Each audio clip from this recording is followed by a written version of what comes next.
தந்தி தொலைக்காட்சி நேயர்களுக்கு வணக்கம். நல்லதை சொல்வோம், நல்லதை செய்வோம், நல்லதே நடக்கும். இன்று 6/8/2024 செவ்வாய்க்கிழமை, மகம் நட்சத்திரம், இரவு 6:35 வரை, பிறகு பூரம். இன்றைக்கு நான் உங்களுக்கு சொல்ல இருக்கிற நல்ல கருத்து, பஞ்சாங்கம்ங்கிறது என்ன அப்படின்னா, நாள், திதி, யோகம், கரணம், நட்சத்திரம். இது 5 கூடுறது பஞ்சாங்கம். நாள், திதி, யோகம், கரணம், நட்சத்திரம். இந்த 5 கூடுனா அது பஞ்சாங்கம். இந்த 5க்கு 2 படுதில்லைங்கிறேன். 2 நல்லா இருக்கணும். நாளும் நட்சத்திரமும் ஒன்றாக வருகிற நாளில் நம்ம போய் ஒரு தெய்வத்தை கும்பிட்டோம் அப்படின்னா, நமக்கு அனுகூலமான நாளாக இருந்தால் உடனே பலன் கிடைக்கும், அல்லது அனுகூலமான நட்சத்திரமாக இருந்தால் பலன் கிடைக்கும். அதுக்கு தான் நான் எழுதுறது, தினத்தந்தியில் எழுதுகிற போது யோக பலம் பெற்ற நட்சத்திரத்தை சென்று வழிபட்டு வருவது நல்லதுன்னு குறிப்பிட்டிருப்பேன். ரொம்ப பேர் கேட்பாங்க, யோக பலம் பெற்ற நட்சத்திரம் எதுன்னு. அது ஜாதகத்தை வச்சு ஆராய்ச்சி பண்ணணும். அந்த அடிப்படையில் இப்பொழுது கல்வி கலைகளில் சிறந்து விளங்கணும்னு நினைக்கிறாருன்னு வச்சுங்க. கல்வி உங்களுக்கு இயற்கையில் நல்லா படிக்கணும்னு ஒரு எண்ணம் வரும். கலைங்கிறது நடனக்கலை இருக்குது, நாட்டியக்கலை இருக்குது, பாட்டுக்கலை இருக்குது, அதே நேரம் பரதக்கலை இருக்குது, ஓவியக்கலை இருக்குது, சிற்பக்கலை இருக்குது, எழுத்துக்கலை இருக்குது, பேச்சுக்கலை இருக்குது, சிலம்பக்கலை இருக்குது. எப்படி எத்தனையோ கலை. மொத்தம் 1000 கலைகள் 64 ஏய உணர்விக்கும் எண்ணம்மை தூய உருப்பலிங்கு வாழாது இருப்பல் இங்கு வாராது இடர்னு அந்த பாட்டில் முடியும். சரஸ்வதிக்காக உள்ள பாட்டு. 1000 கலைகள் 64 அப்படின்னு ஆரம்பித்தோம். 64 கலை இருக்குது கலையில். அந்த 64 கலைகள்லேயே நமக்கு பிடித்த கலைகளை நம்ம தேர்ந்தெடுக்கிறோம். தேர்ந்தெடுத்த கலையில் சிறந்து விளங்கணும்னா என்ன பண்ணணும்? ஹஸ்தம்னு ஒரு நட்சத்திரம் இருக்குது. அசுவதி, பரணி, கார்த்திகை, ரோகிணி, மிருகேஷம், திருவாதிரை, புனர்பூசம், பூசம், ஆயில்யம், மகம், பூரம், உத்திரம், அடுத்து வரும் அஸ்தம்னு. அந்த அஸ்த நட்சத்திரத்தை அன்னைக்கு பெருமாளுக்கு துளசி மாலை அணிவித்து கலைகளில் சிறந்து விளங்க வேண்டும்னு நீங்கள் நினச்சிக்கணும், கும்பிட்டு வரணுமா. அப்படி வந்தால் நீங்கள் கலைத்துறையில் பிரகாசிக்கக்கூடிய வாய்ப்பு உண்டு.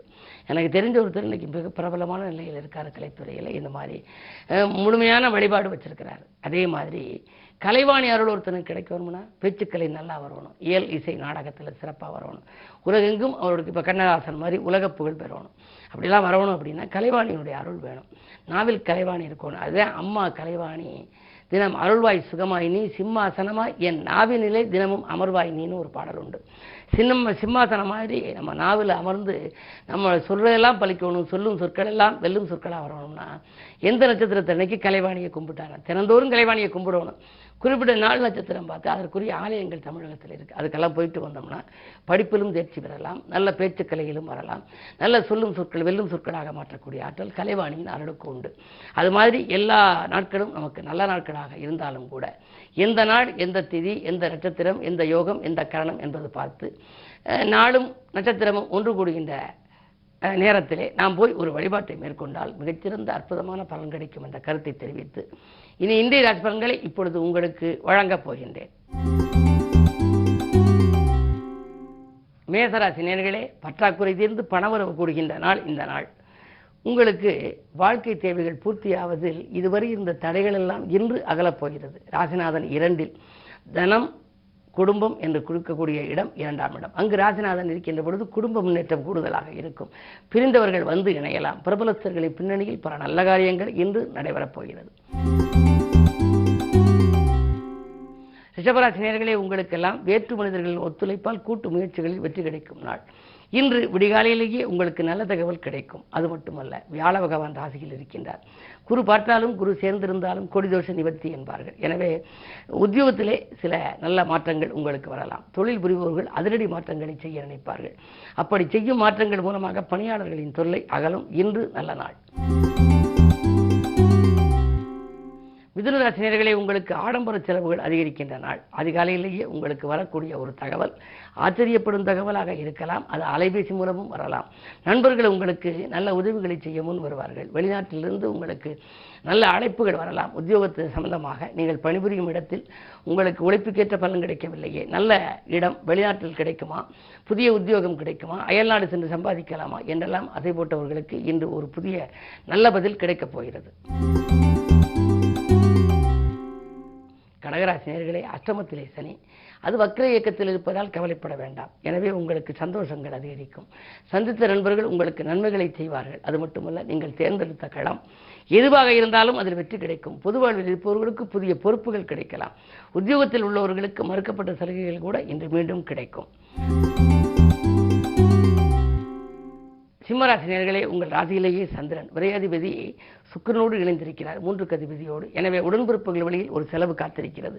திடீர் பயணம் திகைப்படை வைக்கும். உடன்பிறப்புகளின் திருமணம் சம்பந்தமாகவோ அல்லது மேல் படிப்பு சம்பந்தமாகவோ அல்லது அவர்களுக்கு தொழில் சம்பந்தமாகவோ ஒரு தொகையை நீங்கள் கொடுக்க நேரிடலாம்.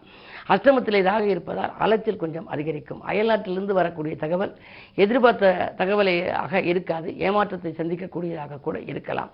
குரு 10ல் இருப்பதால் பதவி மாற்றங்கள் இடமாற்றங்கள் உண்டு. பணிபுரியும் இடத்தில் மாற்றம் வந்தால் அதை ஏற்றுக்கொள்ளக்கூடிய சூழ்நிலை உருவாகும்.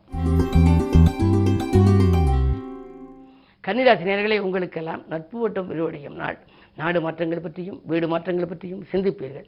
ராசிநாதனான புதன் வக்ர இயக்கத்தில், அதாவது கொஞ்சம் வலிமை இழந்து இருக்கின்றார் லாபஸ்தானத்தில். எனவே பொருளாதாரத்தை பொறுத்தவரை கொஞ்சம் நலிவு நிலை.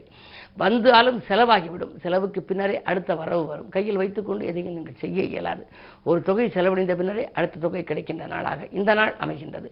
இருந்தாலும் மதிப்பும் மரியாதையும் உங்களுக்கு உயரும். துலாம் ராசி நேயர்களே, உங்களுக்கெல்லாம் விலகிப்போன சொந்தங்கள் விரும்பி வந்து சேரும் நாள். விலையுயர்ந்த பொருட்களை வாங்கி மகிழ்வீர்கள். வீட்டுக்கு தேவையான அத்தியாவசிய பொருள் ஆடம்பர பொருட்களை வாங்குவீர்கள். உத்தியோகத்திலே உயர் அதிகாரிகள் உங்களுக்கு நல்ல தகவல்களை கொடுப்பார்கள். அதாவது அவர்கள் மனதில் நீங்கள் இடம் பிடிப்பீர்கள். கேட்ட சலுகைகளை வழங்குவார்கள். வீடு வாங்க வேண்டும், வாகனம் வாங்க வேண்டும் என்றெல்லாம் விண்ணப்பித்திருந்தால் அந்த விண்ணப்பத்தை அவர்கள் பரிசீலனை செய்து உங்களுக்கு நல்ல பதில் கொடுப்பார்கள். இந்த நாள் நல்ல நாள். விருச்சிக ராசி நேயர்களே, உங்களுக்கு எடுத்த முயற்சிகளில் எளிதில் வெற்றி கிடைக்கும் நாள். இல்லம் தேடி நல்ல ஒரு சம்பவம் நடைபெறப் போகின்றது. தொகை வரவு திருப்திகரமாக இருக்கும். உத்தியோகத்தில் மறுக்கப்பட்ட சலுகைகள் உங்களுக்கு கிடைக்கலாம். இடம் வாங்குவது, பூமி வாங்குவது, வாங்கிய இடத்தை விற்பதன் மூலம் அதிக லாபம் பெறுவது போன்றவற்றெல்லாம் கவனம் செலுத்துவீர்கள். உற்சாகம் உள்ளத்தை குடிகொள்ளும் விதத்தில் உடல்நலம் சீராகி உங்களுக்கு சிறப்பாக இருக்கும். சொத்துக்கள் வாங்குவது பற்றிய சிந்தனையும் மேலோங்கும். சொந்தங்களின் அரவணைப்பும் உங்களுக்கு திருப்திகரமாக இருக்கும். இந்த நாள் நல்ல நாள். தனுசு ராசி நேயர்களே, உங்களுக்கெல்லாம் வறட்சி மாறி வளர்ச்சி கூடுகின்ற நாள். வாய்ப்புகள் வாயில் கதவை தட்டும். வாங்கல் கொடுக்கல்கள் ஒழுங்காகும். அதிகார பதவியில் உள்ளவர்களின் ஆதரவோடு ஒரு நல்ல காரியத்தை நடத்தப் போகின்றீர்கள். 8லே சூரியன் இருக்கிறாரே என்று கவலைப்பட வேண்டாம். பூர்வீக சொத்து பிரச்சனைகள் கொஞ்சம் தாமதப்பட்டாலும் கூட இன்று நல்ல முடிவுக்கு வரப்போகிறது. விலகிச் சென்ற அண்ணன் தம்பிகள் இப்பொழுது விரும்பி வந்து பாகப்பிரிவினைக்கு ஒத்துழைப்பு செய்ய முன்வரும் நாள் இந்த நாள். மகர ராசி நேயர்களே, சந்திராஷ்டமம். எதை செய்தாலும் உங்களுக்கு யோசித்து செய்ய வேண்டும். குடும்பச்சுமை கொஞ்சம் கூடும். கொடுக்கல் வாங்கல்களில் கொஞ்சம் நிதானத்தை கடைபிடிக்க வேண்டும். நினைத்தது ஒன்று நடந்தது ஒன்றுமாக இருக்கிறதே என்று நினைப்பீர்கள். உத்தியோகத்தில் கூட கேட்ட சலுகைகள் கிடைப்பது அரிது. இன்று நீங்கள் இனிய நாளாக அமைத்துக் கொள்ள கிழமை செவ்வாய் என்பதனாலே முருகப்பெருமானை வழிபடுவது நல்லது.